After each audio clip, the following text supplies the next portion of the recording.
Almost live.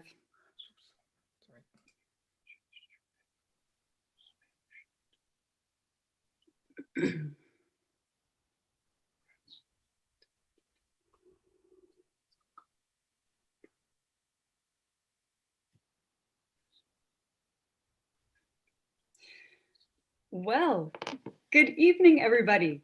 Thank you so much for joining us for yet another installation of Theatre on the Isle's ongoing virtual theatre series, Inside the Actors Quarantine. Tonight, we are delighted to be joining forces with our very good friend, Graham Ritchie, who is, of course, world famous for his annual productions of Shakespeare works, Bard on the Rock, as we like to call it, a subsidiary of Masking Tape Players. Tonight, we have a very eclectic review of Shakespeare-inspired pieces, some of his own well-known works, and some other works that were merely inspired by him that he may or may not have liked. We'll just leave that to the critics. We'll just give it another few moments here for people to join the live stream. But wherever you're joining us from tonight, we hope you're doing well, and we're very happy to have you with us, whether you're from Bowen or beyond. I think on that note, we're ready to start things off. It is my absolute pleasure to welcome our beloved host, Graham Ritchie. Oh, there I am. Good evening, everybody, and welcome to Bard on the Rock 2021, the Plague Edition. I'd like to welcome everybody from the island and at least 3 people on the mainland, Big Bob, Norma, and Irene. Welcome to all of you. And we're going to begin this evening's eclectic mix with the song Cole Porter's 1948 classic, Brush Up Your Shakespeare, where the Bard of Bowen, Mr. Bob Doucette, tells us how very important it is to learn all about Shakespeare. Bob. Thank you very much, Graham. It's a pleasure to be here. So, yes, it's a true fact that even before Shakespeare and Graham Ritchie collaborated, there was an earlier collaboration with Shakespeare and Cole Porter to try to sort of revive his flagging career and put himself out there as somebody whose language could melt even the coldest of hearts. And this is the song they came up with together. Used to sing it in all the pubs and best places in the UK. And then it kind of faded away during the age of Tinder and other dating apps. So now, bringing it back for the first time in thousands of years, Brush Up Your Shakespeare.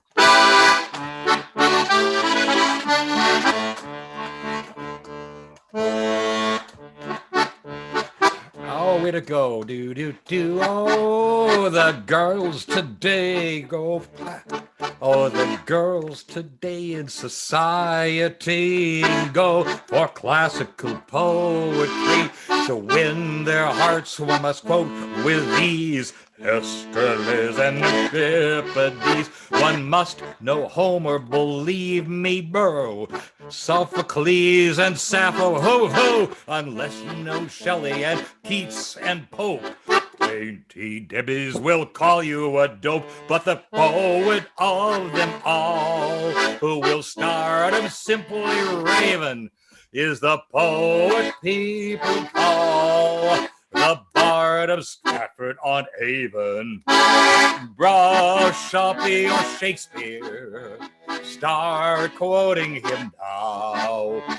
Brush up your Shakespeare, and the women you will wow. Just declaim a few lines from Othello, and they'll think you're a hell of a fella. If your blonde won't respond when you flatter her, tell her what Tony told Cleopatra. If she fights when her clothes you're mussin', what are clothes but much ado about nothing? Brush up your Shakespeare, and they'll all kowtow.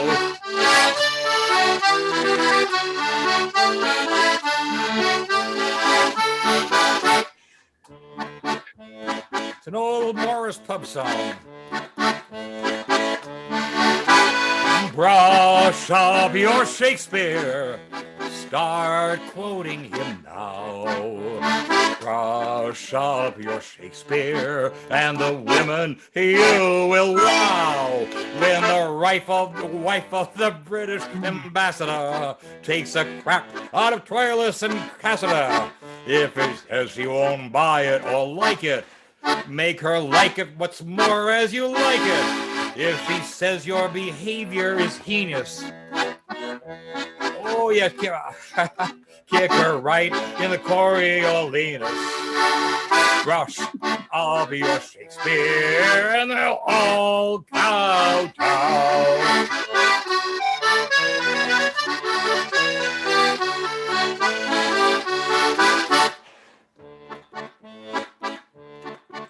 Oh, brush up your Shakespeare, start quoting him now.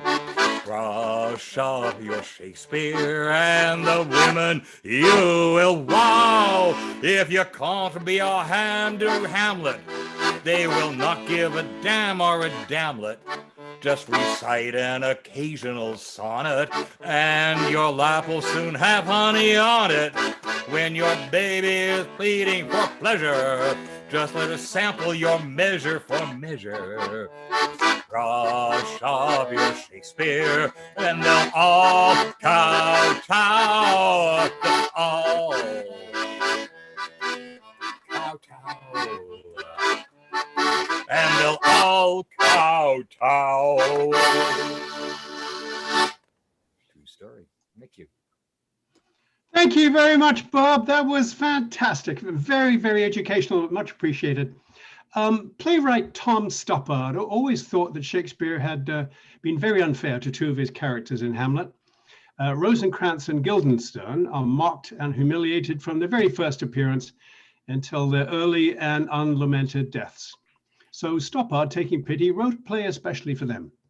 In this scene from Rosencrantz and Guildenstern Are Dead, the player, representing his troupe of tragedians, catches up with Rosencrantz and Guildenstern after they've walked out of a performance the troupe was giving to them. The player is played by David Cameron.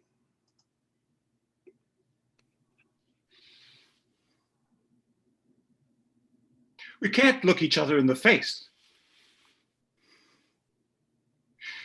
You don't understand the humiliation of it. To be tricked out of a single assumption which makes our existence viable, that somebody is watching. The plot was 2 corpses gone before we caught sight of ourselves, stripped to the waist, in the middle of nowhere, pouring ourselves down a bottomless well.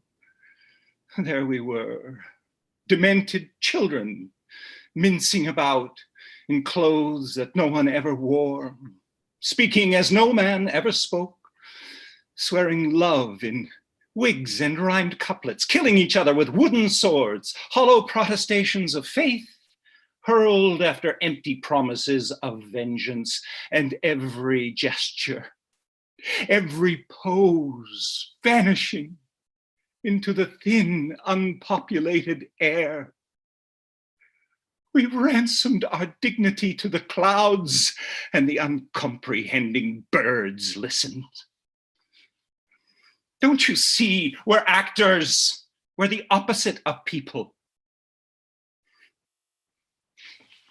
Think in your head now. Think of the most private, most secret, most intimate thing you have ever done, secure in the knowledge of its privacy. Are you thinking of it? Well, I saw you do it. We're actors.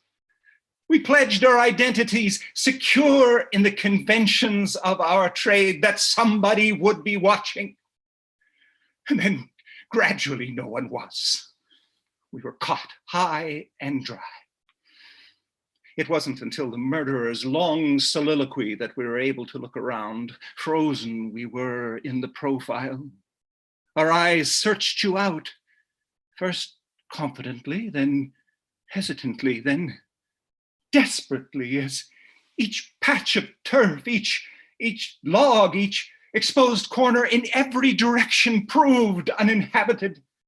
And all the while the murderous king addressed the horizon with his dreary, interminable guilt. Our heads began to move, wary as lizards. The corpse of unsullied Rosalinda peeped through his fingers. The king faltered, but even then, habit or a stubborn trust that our audience spied upon us behind the nearest bush forced our bodies to blunder on long after they had emptied of meaning, until like runaway carts they dragged to a halt. No one came forward. No one shouted at us. The silence was unbreakable.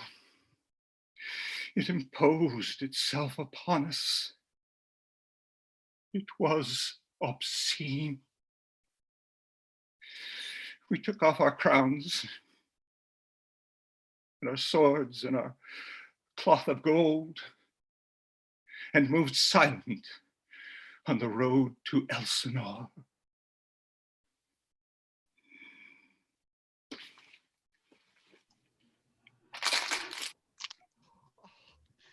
Thank you, David. That was extremely moving.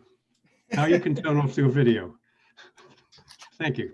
That was wonderful. Lucky I have a box of Kleenex standing by, so I can handle the emotions. And talking of emotions, now a skit by Rowan Atkinson, the Rowan Atkinson of course, Mr. Bean and Blackadder fame. It's called Pink Tights and Plenty of Props. And it's played by Cat Stevens, Fraser Elliott, with music by Master Mark Gawthrop.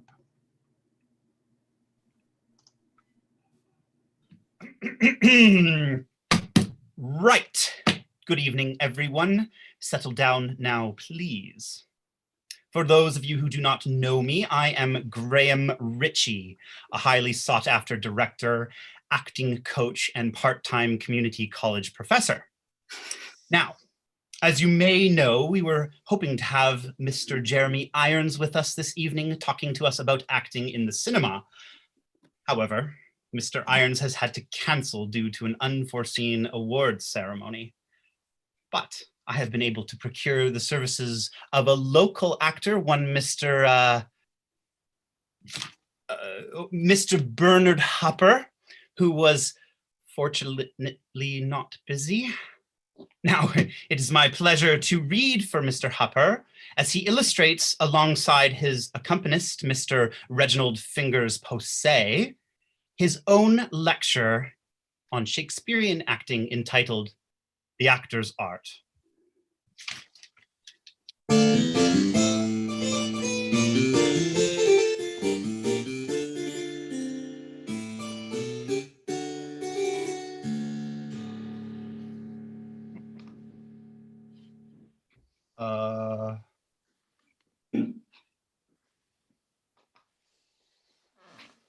Right.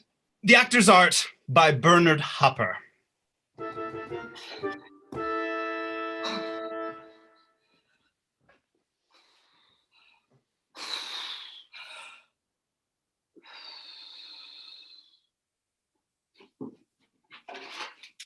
At the center of the Elizabethan world sits the king. Upon the character of the king depends the plot, and so there are many kinds of kings. The benign king, the benign king with a physical defect, the mad king,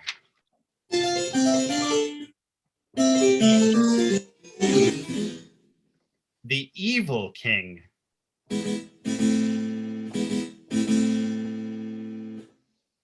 the evil king hatching a plot,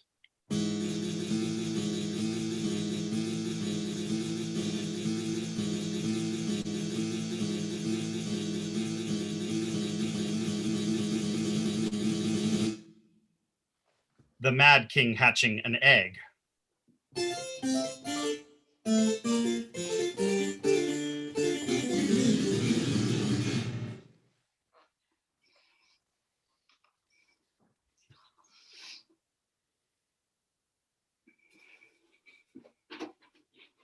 An important part was also played by messengers, distinguishable into many types. The messenger enters bearing good news.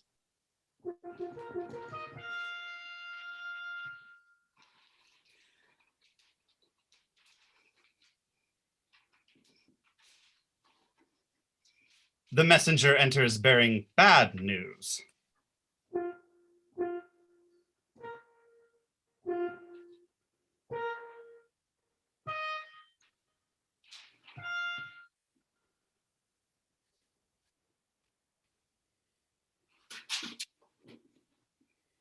The messenger enters bearing indifferent news.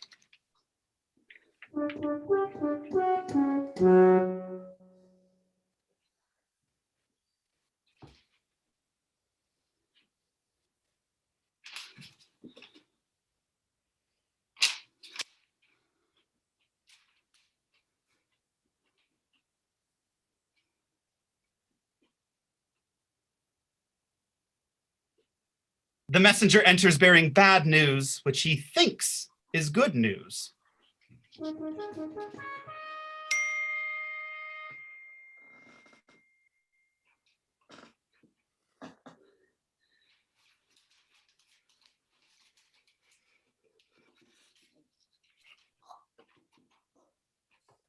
Death came swift and often in this brutal world.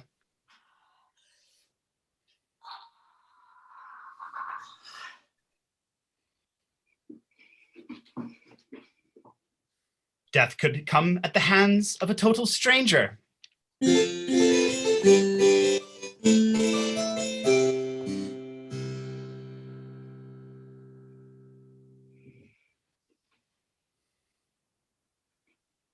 Or it could come at the hands of one's closest friend.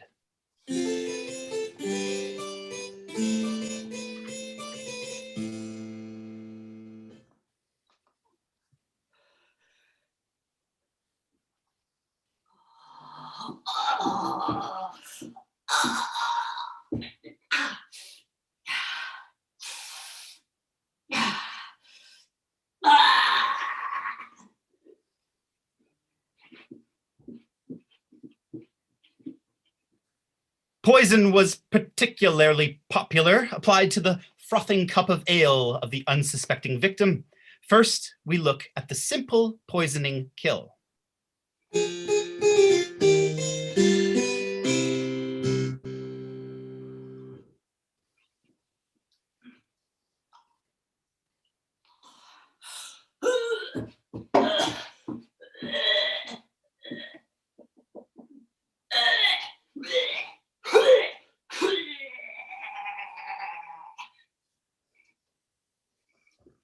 And then the villain attempting to use the poison.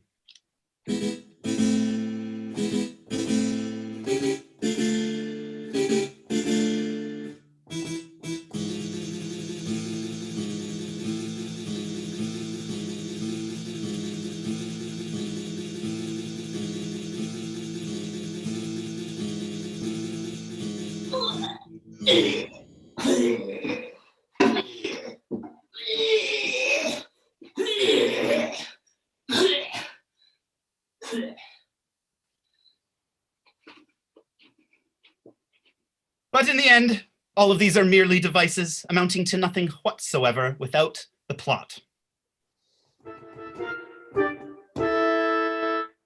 At the center of the plot lies the hero, who is king.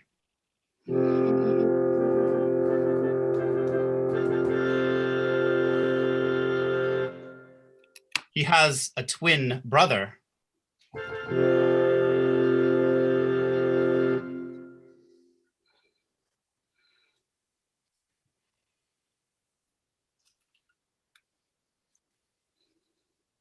Who is a villain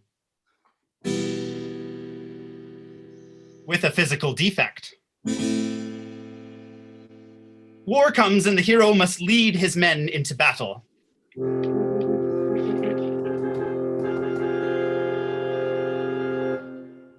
At the gates, the hero's mistress waits to bid her lover farewell.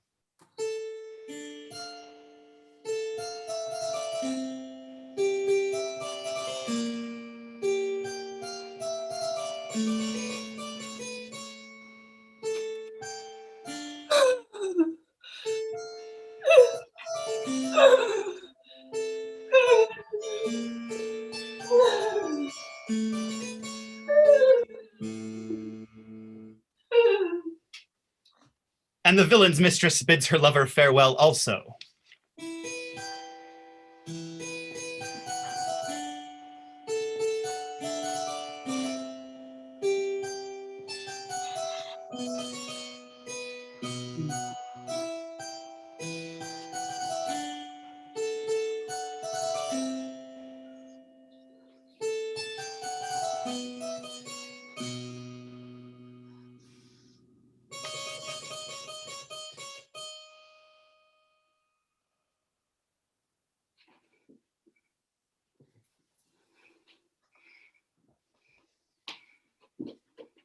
The war rages on for many years.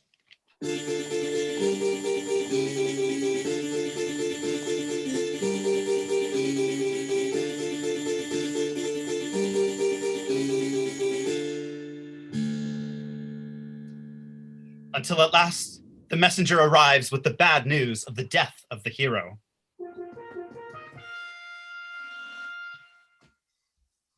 So the villain becomes king.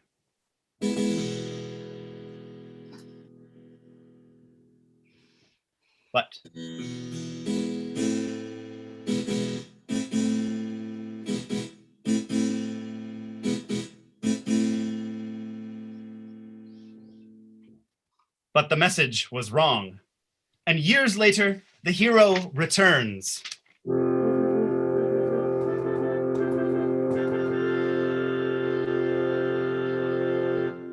In disguise. Revealing his identity to the audience with a surreptitious wink.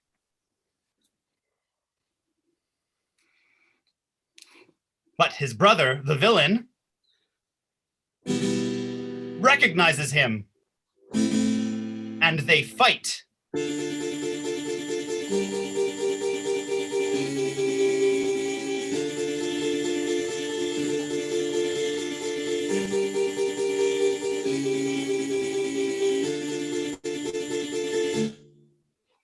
Finally, the villain is mortally wounded, and he dies.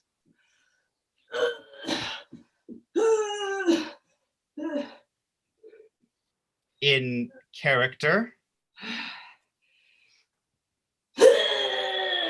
Ow!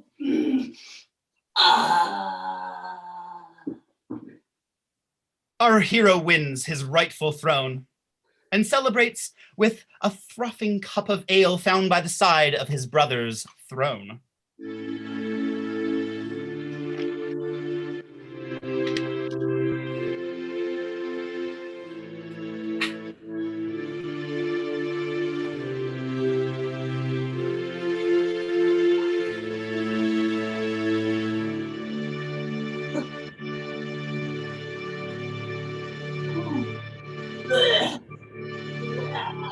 Ow!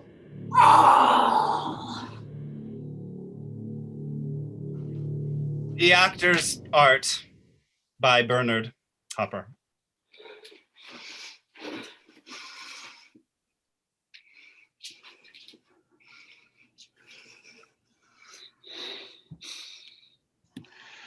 Thank you very much, Captain Fraser and Mark. That was also very educational. And talking of villains, one of the most villainous of Shakespeare's villains is Richard of Gloucester, Richard III. The play, Richard III, begins with a great feast, where Richard and his retainers are celebrating their decisive victory of the House of York over the armies of the House of Lancaster. It's Game of Thrones all over again. Richard leads the celebrations, and then after a while slips outside to be alone with his thoughts and schemes. Now is the winter of our discontent, made glorious summer by this son of York, and all the clouds that loud about our house deep in the ocean's bosom buried. Now are our brows bound with victorious wreaths, our bruised arms hung up for monuments, this dreadful marches, now delightful measures.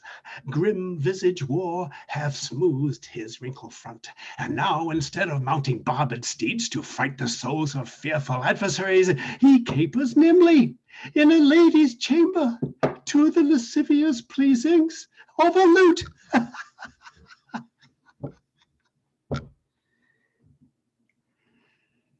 But I, who am not shaped for sportive tricks or made to court an amorous looking glass, I who am rudely stamped and want love's majesty to strut before a wanton ambling nymph, I who am curtailed of this fair proportion, cheated of feature by dissembling nature, deformed, unfinished, sent before my time into this breathing world scarce half made up, and that so lamely and unfashionable that dogs bark at me as I halt by them. Why, I, in this weak, peeping time of peace, have no delight to pass away the time. Ah, unless it be to spy my shadow in the sun and descant on mine own deformity. And therefore, as I cannot prove a lover to entertain these fair, well-spoken days, I am determined to prove a villain and hate the idle pleasures of these days. Plots have I laid through drunken prophecies, libels and dreams to set my brother George, Duke of Clarence, and the king in deadly hate, the one against the other. And if King Edward be as fair and just as I am subtle, false, and treacherous, this day should Clarence closely be mewed up about a prophecy which says that G of Edward's heirs the murderer shall be. But thy thoughts down to my soul. Here Clarence comes. Brother, good day, good day. What means this armed guard about your grace? Thank you very much. That was from Richard III. Mark Antony's funeral oration over the body of the just murdered Julius Caesar is one of the great Shakespearean moments. And here to make it even more momentous is Martin Clark.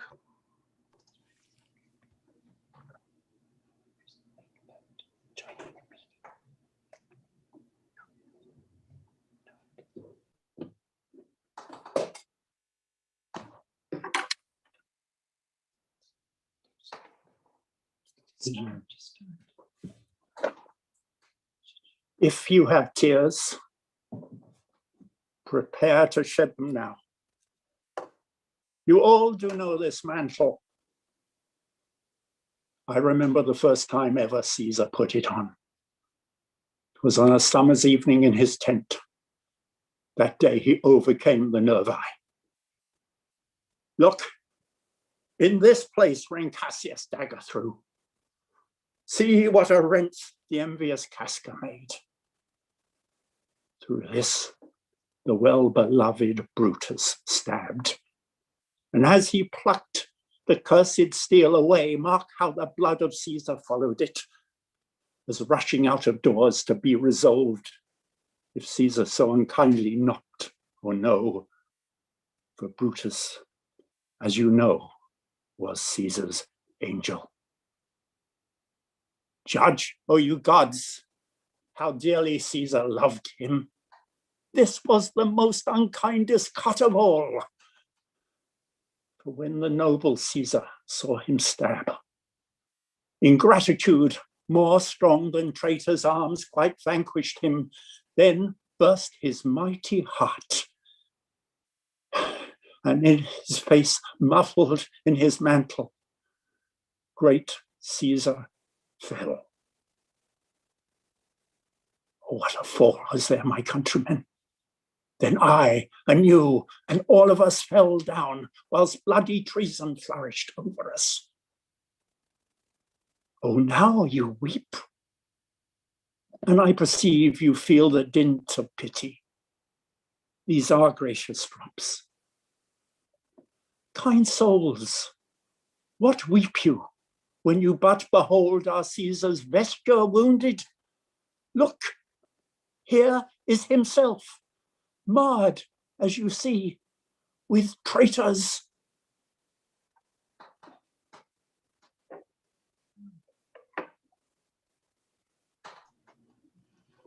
Thank you very much, Martin. That was wonderful. Trevor Tunnicliffe has composed all the music for every Bard on the Rock production.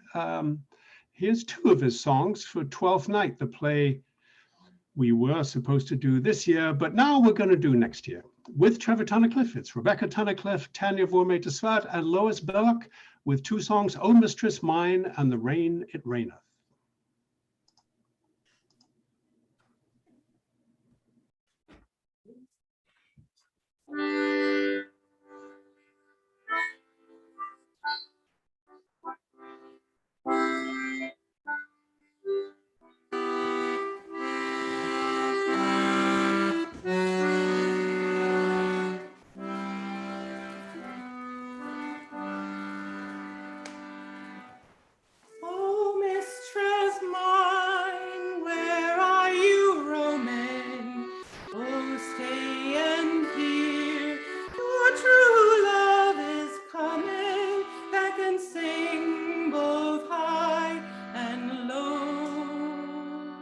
That can sing both high and low.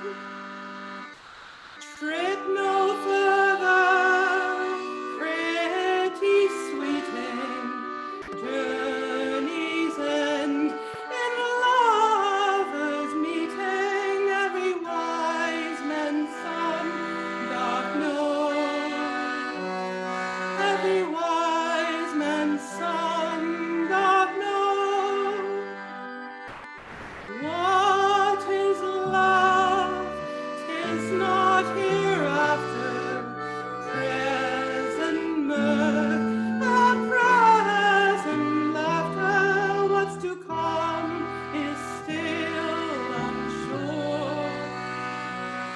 What's to come is still unsure.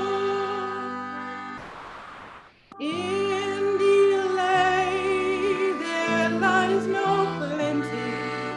Then come kiss me, sweet and 20s. Use the stuff will not endure.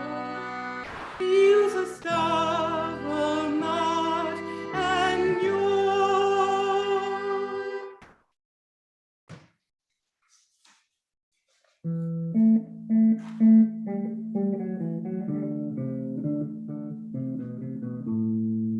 When that I was in a little tiny boy with hay ho, the wind and the rain, a foolish thing was but a toy, for the rain it raineth every day.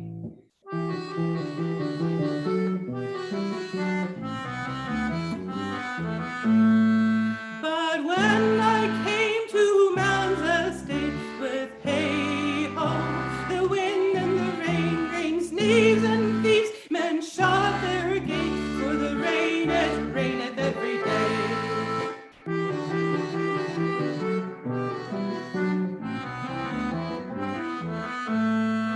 But when I came alas to wife with hay ho, the wind and the rain, by swaggering could I never thrive, for the rain it raineth every day.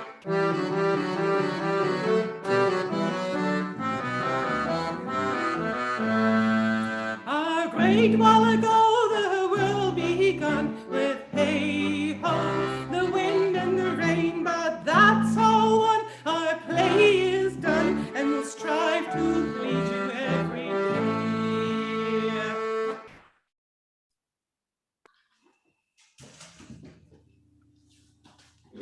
Thank you, Tunnicliffes and Tanya and Lois. That was wonderful. Tonight, Doug Elliott and Davin Killy are the gravediggers from Hamlet. They're readying a grave for Ophelia, Hamlet's girlfriend, of course, who has drowned herself.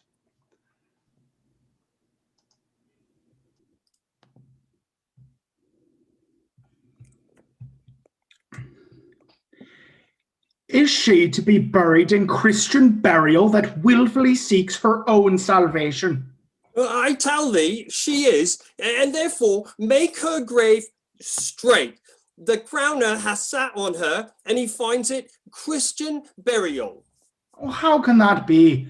Unless she drowned herself in her own defense. Why, 'tis found so. It must be se offendo. It cannot be else. For here lies the point. If I drown myself wittingly, it argues an act, and an act hath three branches. It is to act, to do, and to perform. To perform, yes, Argyle, she drowned herself wittingly. Nay, but hear you, Goodman Delver. Give me leave. Here lies the water. Oh boy. And here stands the man. Good. If the man goes to the water and drowns himself, it is. Will he, nil he goes. Mark you that. But if the water come to the man and drown him, he drowns not himself. Argal, he that is not guilty of his own death shortens not his own life. But is this law? Aye, marry it is. Crowner's quest law. Will you have the truth on it? If this had not been a gentlewoman, she should have been buried out of Christian burial. There thou sayest. And the more pity that the great folk should have countenance in this world to drown or hang themselves, more than they're even Christian. Come, our spades. There is no more ancient gentlemen but gardeners, ditchers, and grave makers. They hold up Adam's profession. What, was he a gentleman? He was the first that ever bore arms. Why, he had none. What? Art thou a heathen? How dost thou understand the scripture? The scripture says Adam dug. Could he dig without arms? I'll put another question to thee. If thou answerest me not to the point, confess thyself. Go to. What is it? What is he that builds stronger than either the mason, the shipwright, or the carpenter? The gallows maker, for that frame outlives 1,000 tenants. I like thy wit well. In good faith, the gallows does well. But how does it well? It does well to those that do in. Now, thou dost ill to say the gallows is built stronger than the church. Argal, the gallows may do well to thee. To it again, come. Who builds stronger than a mason, a shipwright, or a carpenter? Aye, tell me that in unyoke. Oh, Mary, now I can tell. To it. Mass, I cannot tell. Cudgel thy brains no more about it, for your dull ass will not mend his pace with beating. And when you are asked this question next, say, a grave maker. The houses that he makes last till doomsday. Go, get thee in. Fetch me a stoop of liquor. In youth when I did love, methought it was very sweet to contract all the time for my beloved. Methought it was nothing meet.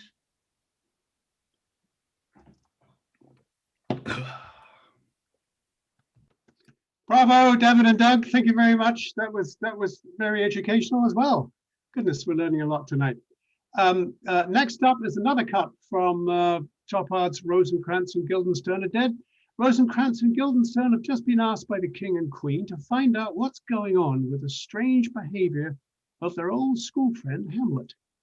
He is Calder Stewart and Carlos Vera Martinez.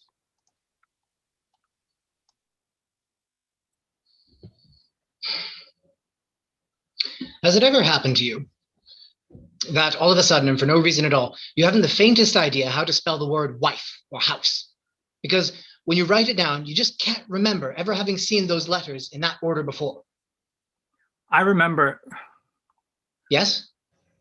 I remember when there were no questions. There were always questions. To exchange one set for another is no great matter. Answers, yes. There were answers to everything. You've forgotten. I haven't forgotten how I used to remember my own name and yours. Oh, yes. There were answers everywhere you looked. There was no question about it. People knew who I was, and if they didn't, they asked and I told them. You did. The trouble is, each of them is plausible without being instinctive. All your life, you live so close to truth, it becomes a permanent blur in your corner of your eye. And when something nudges it into outline, it's like being ambushed by a grotesque. A man standing in his saddle in the half-lit, half-alive dawn banged on the shutters and called two names. He was just a hat and a cloak levitating in the gray plume of his own breath. But when he called, we came. That much is certain. We came. Well, I can tell you I'm sick to death of it. I don't care one way or the other, so why don't you just make up your mind? We can't afford anything quite so arbitrary, nor did we come all this way for a christening. All that preceded us. But we are comparatively fortunate. We might have been left to sift the whole field of human nomenclature, like two blind men looting a bazaar for their own portraits. At least we're presented with alternatives. Well, as from now... But not choice. You made me look ridiculous in there. I looked just as ridiculous as you did. I want to go home. Which way do we come in? I've lost my sense of direction. The only beginning is birth, and the only end is death. If you can't count on that, what can you count on? We don't owe anything to anyone. We've been caught up. Your smallest action sets off another somewhere else and is set off by it. Keep an eye open and ear cocked. Tread warily, follow instructions. We'll be all right. For how long? Till events have played themselves out. There's a logic at work. It's all done for you. Don't worry. Enjoy it. Relax. To be taken in hand and led, like being a child again, even without the innocence, a child. It's like being given a prize, an extra slice of childhood when you least expect it, as a prize for being good, or as compensation for never having had one. Do I contradict myself? I can't remember. What have we got to go on? We have been briefed. Hamlet's transformation. What do you recollect? Well, he's changed, hasn't he? The exterior and inward man fails to resemble... Draw him on to pleasures. Glean what afflicts him. Something more than his father's death. He's always talking about us. There aren't two people living whom he dotes on more than us. How did we cheer him up? Find out what's the matter. Exactly. It's a matter of asking the right questions and giving away as little as we can. It's a game. And then we can go? And receive such thanks as fits a king's remembrance. I like the sound of that. What do you think he means by remembrance? He doesn't forget his friends. Would you care to estimate? Difficult to say, really. Some kings tend to be amnesiac. Others, I suppose, the opposite, whatever that is. Yes, but... Elephantine? Not how long, how much? Retentive. He's a very retentive king, a royal retainer. What are you playing at? Words. Words. They're all we have to go on. Shouldn't we be doing something constructive? What did you have in mind? A short, blunt human pyramid? We could go. Where? After him. Why? They've got us placed now. If we start moving around, we'll be chasing each other all night. Oh, how very intriguing. I feel like a spectator. An appalling business. The only thing that makes it bearable is the irrational belief that somebody interesting will be on in a minute. See anyone? No. You? No. What a fine persecution. To be kept intrigued without ever quite being enlightened. We had no practice. We could play at questions. What good would that do? Practice. Statement, one love. Cheating? How? I haven't started yet. Statement, 2 love. Are you counting that? What? Are you counting that? Foul, no repetitions, 3 love. First game, 2. I'm not going to play if you're going to be like that. Who's serve? Huh? Foul, no grunts, love 1. Who's go? Why? Why not? What for? Foul, no synonyms. 1-all. What in God's name is going on? Foul, no rhetoric. 2-1. What does it all add up to? Oh, can't you guess? Were you addressing me? Oh, is there anyone else? Who? How would I know? Why do you ask? Are you serious? Was that rhetoric? No. Statement, 2-all, game point. What's the matter with you today? When? What? Are you deaf? Am I dead? Yes or no? Oh, is there a choice? Is there a God? Foul, no secateurs. 3-2, 1 game all. What's your name? What's yours? I asked you first. Statement, 1 love. What's your name when you're at home? What's yours? When I'm at home? Is it different at home? What home? Haven't you got one? Why do you ask? What are you driving at? What's your name? Repetition, 2 love. Match point to me. Who do you think you are? Rhetoric, game and match. Where's it going to end? That's the question. It's all questions. Do you think it matters? Doesn't it matter to you? Why should it matter? Why does it matter? Why? Doesn't it matter why it matters? What is the matter with you? It doesn't matter.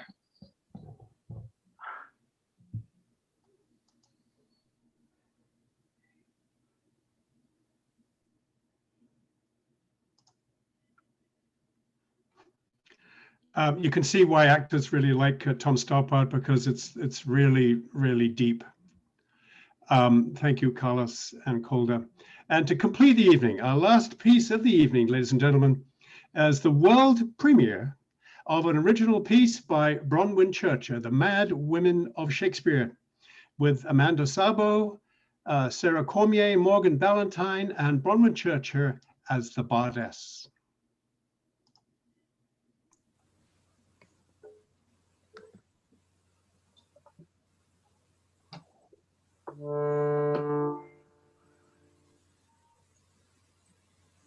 Holy fire and tender, that flourish in your prime crown. We will take care if you're good and kind. Let no man steal your time. Let no man steal your time. They say the owl was a baker's daughter. Lord, we know what we are, but know not what we may become. Larded all with sweet flowers, which bewept to the grave did not go with true love showers. Tomorrow is St. Valentine's Day, all in the morning bedtime, and I, a maid at your window to be your Valentine. Then up he rose and donned his clothes and doffed the chamber door, let in a maid, that out a maid, never departed more. By jizz and Saint Charity, alack and fie for shame! Young men will do it if they come to it, by cock, they are to blame. Quoth she, before you tumbled me, you promised me to wed. He answers, so would I ha' done by yonder sun, and thou hast not come to my bed.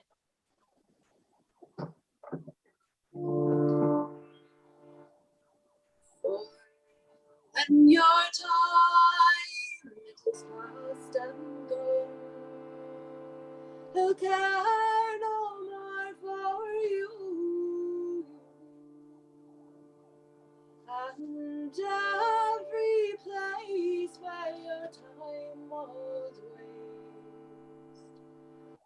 shall spread all over with rue.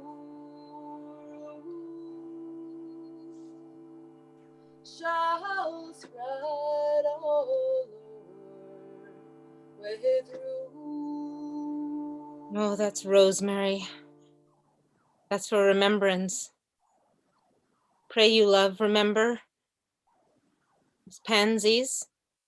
That's for thoughts. There's fennel for you and columbines. There's rue for you, and here's some for me. We may call it herb of grace of Sundays. Oh, you must wear your rue with a difference. There's a daisy. I would give you violets, but they withered all when my father died.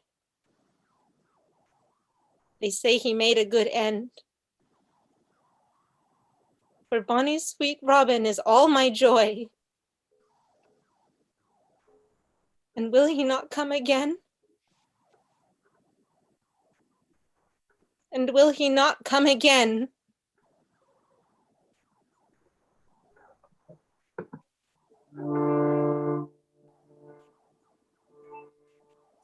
The gardener's son was standing by. 3 flowers he gave to me. The pink, the blue, and the violet too. The red, red rosy tree. The red, red rosy tree. But I refused the red rose bush and gained the willow tree. That all the world may plainly see how my love slighted me.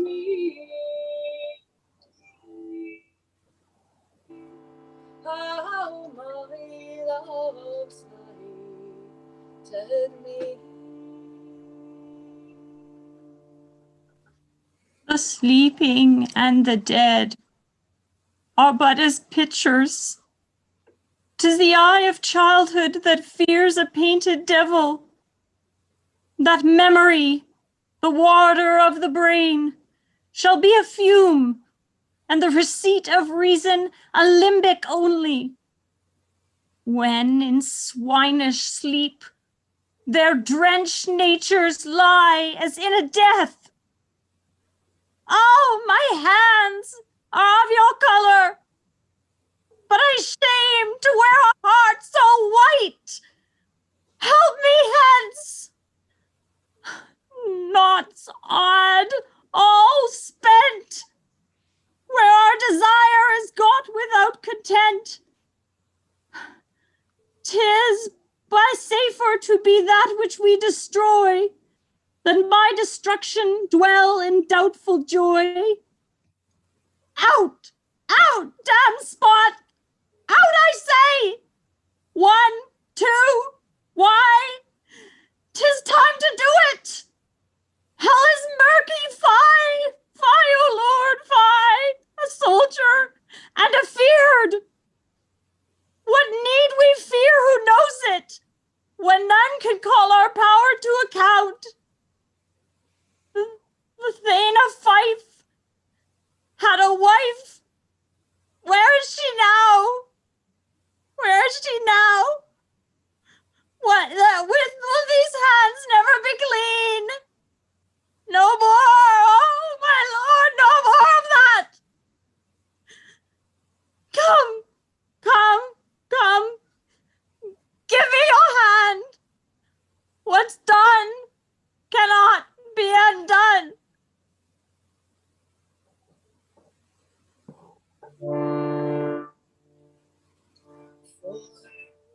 Woman is a branch tree, and man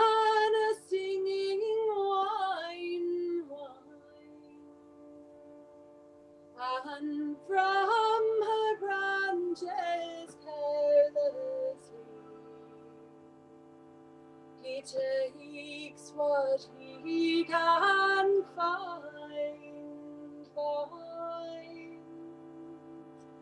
He takes what he can find. Come hither. Though it be honest, it is never good to bring bad news. Give to a gracious message a host of tongues, but let ill tidings tell themselves when they be felt. Quick, quick, good hands. My desolation does not begin to make a better life. 'Tis paltry to be Caesar.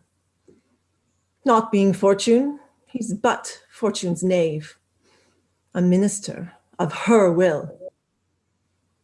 And it is great to do that thing that ends all other deeds, which shackles accidents and bolts up change, which sleeps and never pallets more the dung. Where art thou, death? Come hither, come! Oh, but I do confess I have been laden with like frailties, which before have often shamed our sex.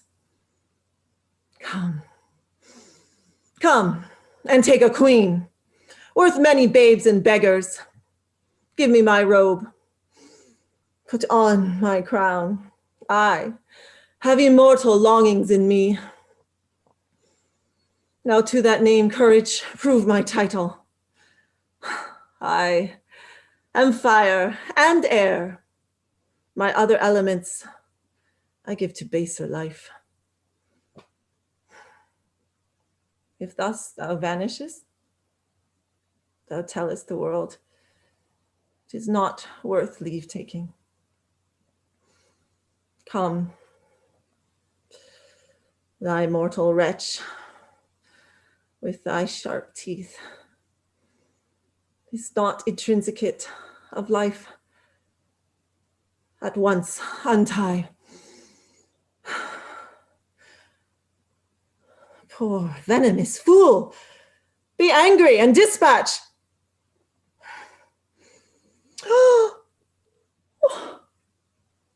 Peace, peace. Dost thou not see my baby at my breast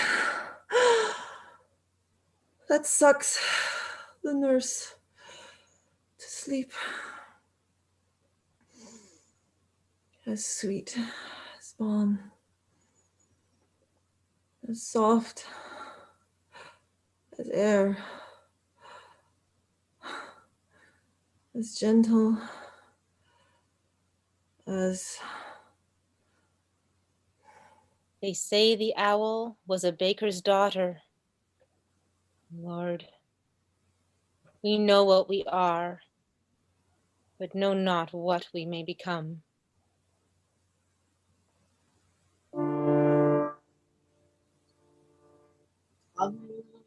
Holy fat and tender birds that flourish in your prime, we were to carry good. Let no man steal your time. Let no man steal your time.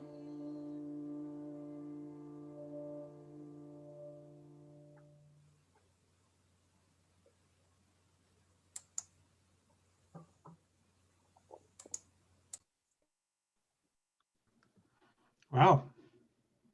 Thanks, guys. And that's it for the evening. Our revels now are ended, and these are players, as I foretold you, were all spirits and have melted into air, into thin air, like the baseless fabric of this vision, the cloud-capped towers, the gorgeous palaces, the solemn temples, the great globe itself, yea, all that it inherit, shall dissolve, and like this insubstantial pageant, leave not a rack behind. We are such stuff as dreams are made on, and our little lives are rounded with a sleep. And so, good night.